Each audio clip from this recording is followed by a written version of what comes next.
Hi, everyone. Judge Andrew Napolitano here for Judging Freedom. Today is Thursday, December 14th, 2023. Patrick Lancaster, the intrepid, fearless, courageous Patrick Lancaster, joins us from Donetsk, Ukraine, or Donetsk, Russia, depending upon whose laws you want to follow. Patrick, welcome back to the show, my dear man. How are you? I'm good, Judge. Nice to be back. Thank you. Thank you. Good to be with you. So my introduction to you was a little ambivalent. Tell us about what Donetsk is and where you are and who controls it and what the locals believe it to be. Okay, well, for some people that aren't familiar with the situation, it might be kind of difficult. Basically, Donetsk is the capital of what, for the last 9 years, had been considered by the locals and Russia as part of the Donetsk People's Republic. Now, in 2014, after the Maidan and after the Yanukovych was the previous president before 2014, when he was ousted from power in Kiev, the local population of Donetsk and actually Lugansk, the region to the north, had a referendum to break away from Ukraine. And they did that, and that preceded this 9-year war. And for almost 9 years or 8 years, the people were fighting. The locals formed their own military and fought against the attacks of Ukrainian forces, where Ukraine was trying to take control of the area that the locals took control of. Now, of course, we know that the mainstream media tries to portray that this war just started a year and a half ago in February of 2022, but it started in 2014 for sure as a civil war. Now, in February of 2022, Russia finally recognized the Donetsk People's Republic, which was a huge celebration for the local population here in Donetsk and Lugansk, because Russia also recognized Lugansk. And then Russia decided to move in and help the Donetsk Lugansk People's Republic make their borders controlled, because at the first time when Russia recognized these republics, Ukraine forces were in a good portion of these. So by Russia passing a law recognizing these republics, it also recognized the fact that Ukraine forces were, in a sense, by Russian law, occupying these territories that, on the other hand, Ukraine considers and the West considers part of Ukraine. Okay, so what the West and what Ukraine consider to be part of Ukraine, and what Russia considers to be part of Russia, and what the locals consider to be part of Russia, and where you are now, was it being shelled, bombed by the Ukrainian government? Yes, it's been being shelled by the Ukrainian government since 2014, and including today. I just not long ago came back from a shelling site where, unfortunately, there were 2 civilians killed and 3 injured.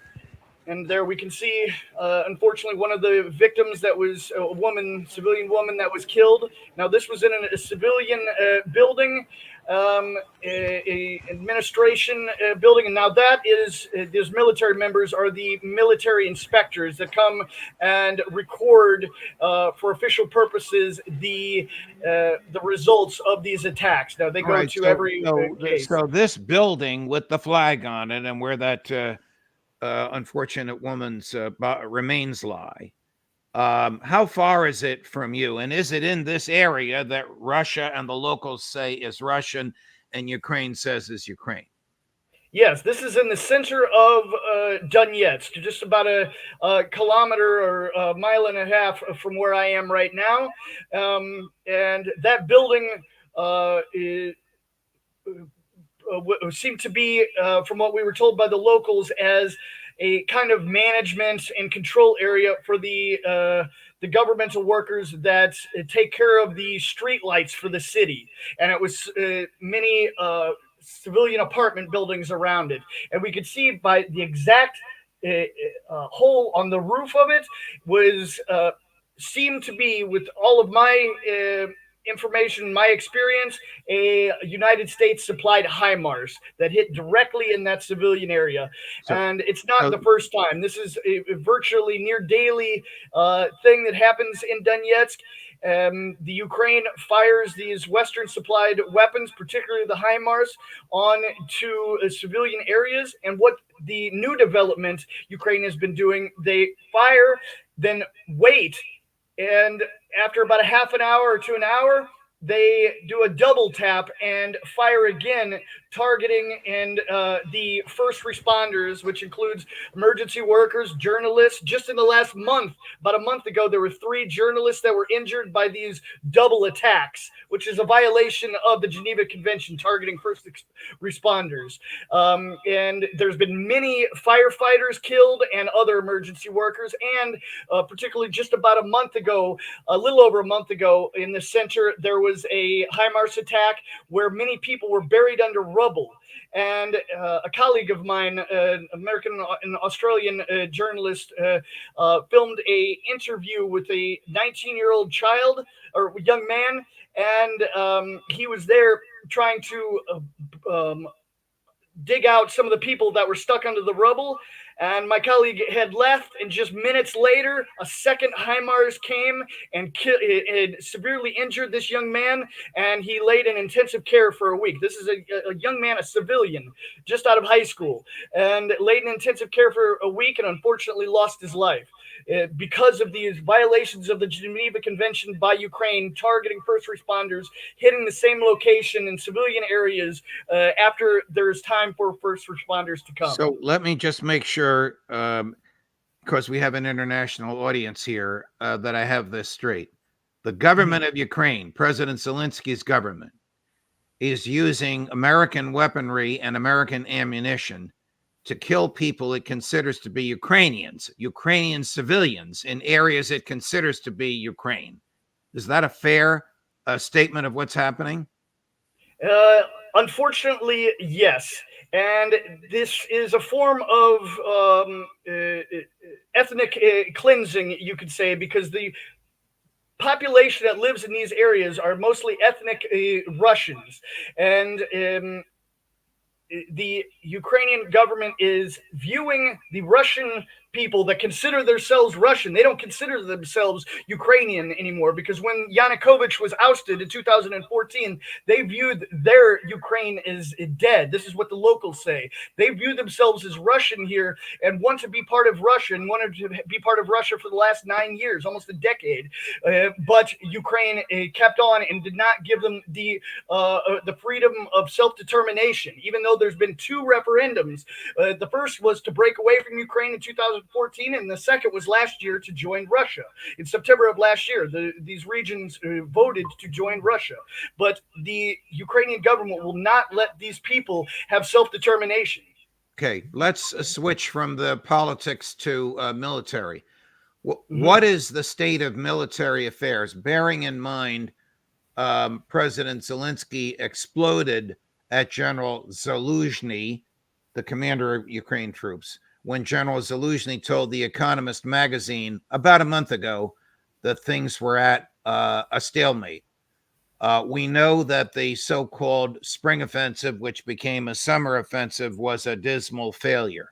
But what is the state of military activity now? Are the Ukrainians making any gains? Are the Russians pushing westward? Just today, there has been a report from Russian forces that they have gained more ground, not only into the Artyomsk or Bakhmut direction, past the city itself, farther into Ukrainian-controlled territory near Bakhmut, but also just this week, it's been reported that Russia has taken full control of the village or suburb of Mariinka, which is a suburb of Donetsk, just about 15 kilometers from where I am, which is a location that Ukraine has been launching on the city from for years. Now, there's also reports of Russia continually taking territory on the edge of another suburb of Donetsk, Avdiivka, which is a bit more to the north, in northwest, and Mariinka is to the southwest. So there's definitely many reports of movement of Russia taking Ukrainian controlled territory. As far as I think everyone can pretty much say, and I think even Ukraine admits that the whole Ukrainian counteroffensive was a complete failure. There was no major territory taken by them. I mean, first they blamed it on the overgrowth of foliage, and then now because of the winter and they could just blame it on the weather all the time. Got it. So or two of our principal military advisors, Scott Ritter and Colonel Douglas Macgregor, have opined on this show that Ukraine has effectively lost already.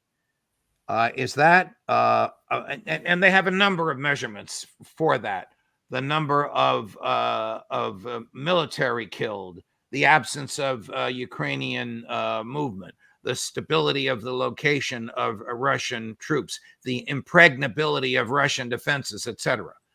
Would you agree with the assessment of Colonel Macgregor and Scott Ritter? Well, I can say from what I know that there's no question that this has been, and I think everyone can admit that this war has been stretched out because of the trickle of and sometimes full-on waterfall of support by the West and the lethal aid that, as we discussed, has been used on many of the civilians. Now, all that the West and NATO is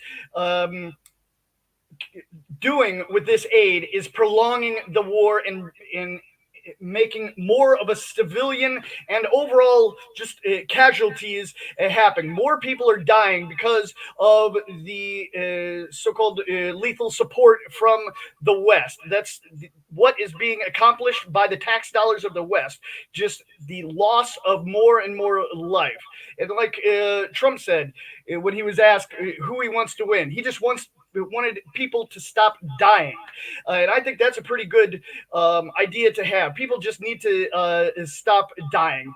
And we can talk about the view of the Russian government. Just today, Vladimir Putin had a meeting in press conference where he took questions from around the world. One of the many things that I noticed particularly, he stated, of course, as we know, there was 300,000 people that were Russians that were mobilized or drafted and sent in to the war zone. He says about 41,000 have left the war zone for one reason or another. And during this time, in the last 2 years, close to a 500,000 people have signed up voluntarily for the military. So in Putin's words, there's no shortage of soldiers and there is no need for another draft. So it seems Russia has the soldiers it needs, yet this is going, this war is going slow. A lot of people thought it was going to go faster, but by the Russian president's words, they've got the soldiers they need to put an end to this. Now, what the end of this is going to be, no one knows. But I think for sure it's not going to end until what is considered legally part of Russia by Russian law, which is Kherson region, Zaporozhye, Donetsk, and Lugansk. It's not going to end until those are controlled by Russia. That is the bare minimum, I believe. How far are they controlled by Russia now, Patrick? The vast majority of the territory of Lugansk, or the Lugansk People's Republic, or the Lugansk region of Ukraine, whatever you want to call it, is controlled by Russia. Donetsk, a good portion of it, a very large portion of it is controlled by Russia as well, some by Ukraine. Zaporozhye and Kherson is a bit more of a split. So there's still a lot of territory that Russia needs to make up before it has any chance of ending this war, or either side has any chance. Now, will that territory be taken by force by Russia, or will Zelensky come to the negotiation table and let these territories that are legally considered Russia by Russian law become part of Russia? I think it's all in Ukraine's hands, and of course, the West hands, telling Ukraine what to do, and with the supply of the weapons. But how many people die in the future is coming up to that. Who's Okay. going to come to the table, and what are they going to do? We understand, and tell me if my understanding is accurate or inaccurate. That President Zelensky has canceled elections for 2024, has imposed a draft that affects both genders, male and female, from age 17 to age 70, and has closed the borders, making it unlawful for people subject to the draft to leave Ukraine. Are those statements effectively accurate or inaccurate? Well, I can even go farther than that. Now they are intensifying the advertisements for people to join the military. Even though there's 100% draft, now they're telling people the family should come to the front line. Husbands and wives together should come to the front line and defend their country. Basically just putting them into the meat grinder. I mean, obviously we've seen Ukraine is not making any headway. They're just throwing bodies and bodies and bodies at Russia to think something is going to change. But the fact is that I think words need to come, and Zelensky needs to stop saying he's going to fight to the last Ukrainian, because if he does that, maybe there's not going to be any left. And he needs to stop targeting the civilians of these territories that Russia controls. Would the meat grinder, as you call it, still be going on if United States aid stopped? Absolutely not. This would have been over last year. And thousands and thousands of less of people would have died on both sides. President Biden, and I don't expect you to get in on the politics, has asked the Congress for another $68 billion with a B for Ukraine.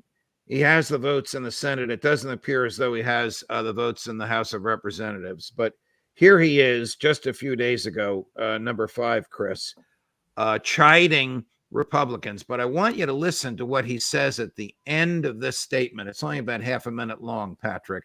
I think what he says at the end is very ominous, and I'm anxious for your thoughts on it as well. Extreme Republicans are playing chicken with our national security, holding Ukraine's funding hostage to their extreme partisan border policies. If Putin takes Ukraine, he won't stop there. It's important to see the long run here. He's going to keep going. He's made that pretty clear. If Putin attacks a NATO ally, then we'll have something that we don't seek and that we don't have today. American troops fighting Russian troops. American troops fighting Russian troops if he moves into other parts of NATO. To me, that is terrifying, disingenuous, threatening, profoundly inaccurate. Tell me if I'm wrong. Putin does not want to, as President Biden says, take Ukraine. He wants a clarification as to what parts of Russia are Russian, and he wants NATO the hell out of Ukraine. He has no interest in invading NATO countries. The last thing he wants is a ground war with the United States. Take it from there, Patrick. Yeah, I mean, those are just scare tactics by Biden to try to pressure his political adversaries into doing what he wants to with pressure from the public. It's a horrible idea to go at things from that angle, but it is what it is.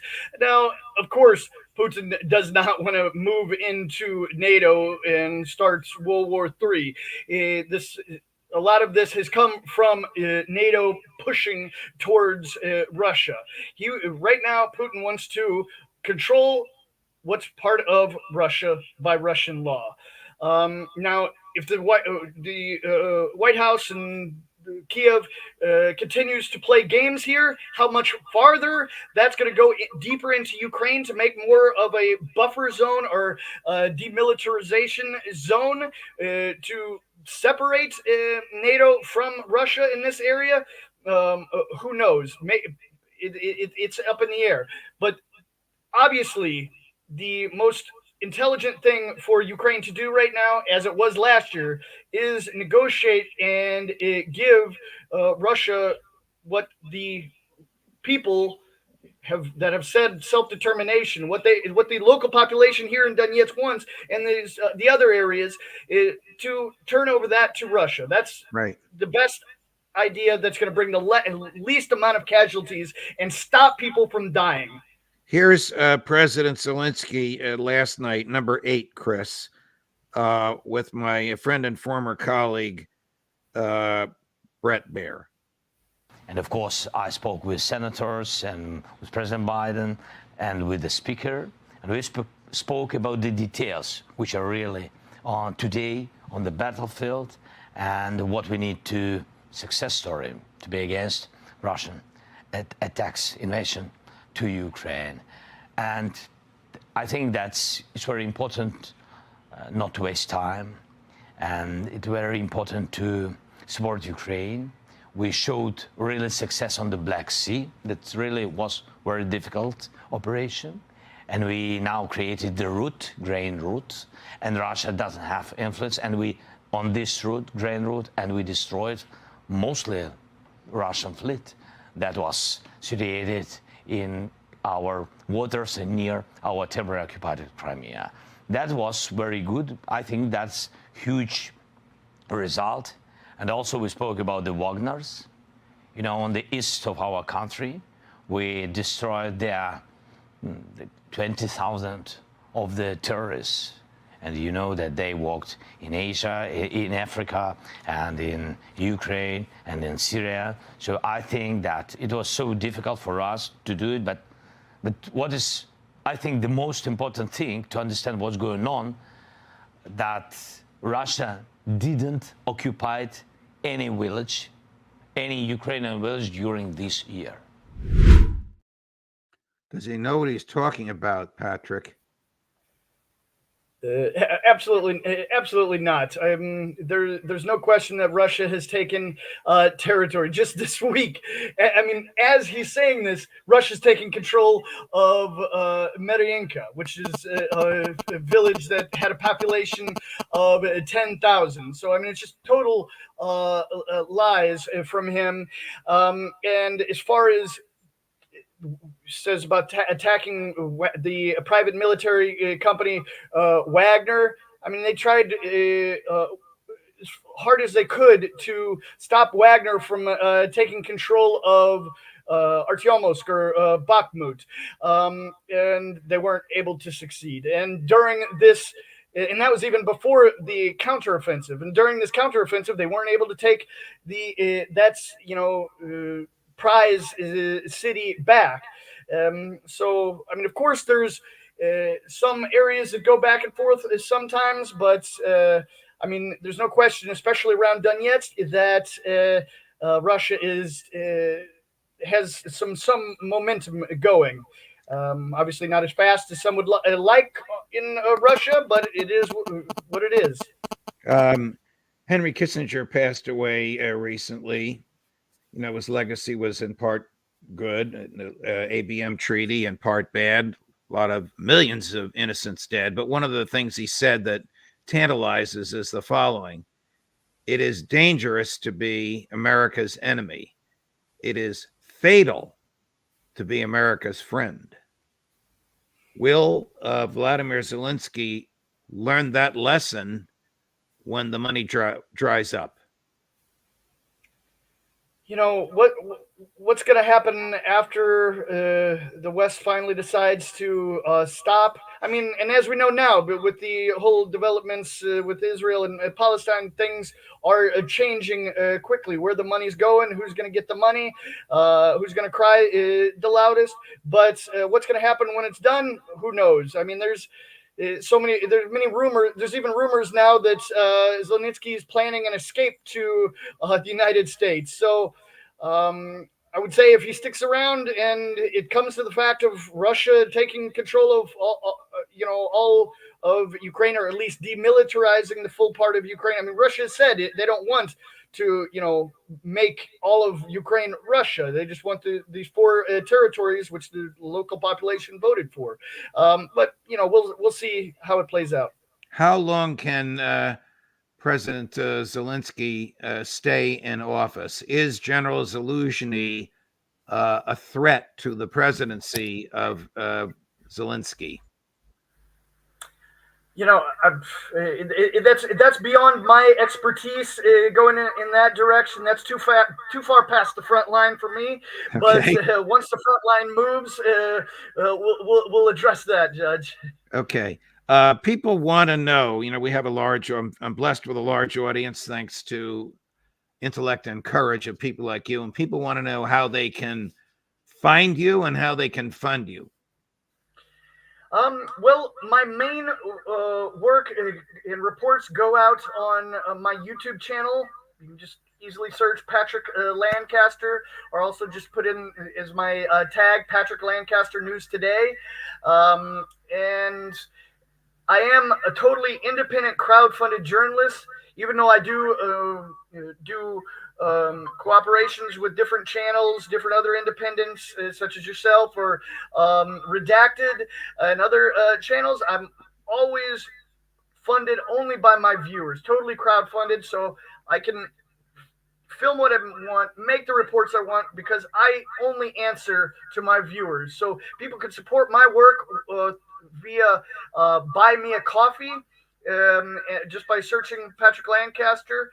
And I think maybe we can put a link later in the bottom or something, or just easily enough go to my YouTube channel, and every one of my videos has my link to my crowdfunding sites underneath. And yeah, I'm totally supported by my viewers, and I will continue to be supported by only my viewers, so I can bring the highest quality, real information that's ignored by the Western mainstream media. Well, that's exactly what you do, is high quality, real information delivered with clarity, and if I might add, charm and personal courage. Thank you, Patrick. Thank you for the time you spend with us. Stay safe, you and your family and your colleagues.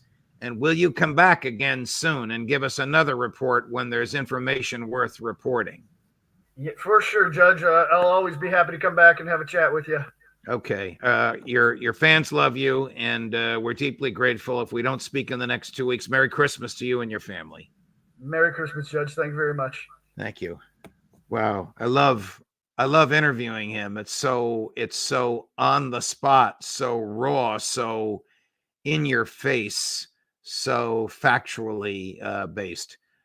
Coming up later today, Colonel McGregor, Scott Horton, Professor Sachs. We have a big day for you. Judge Napolitano for Judging Freedom.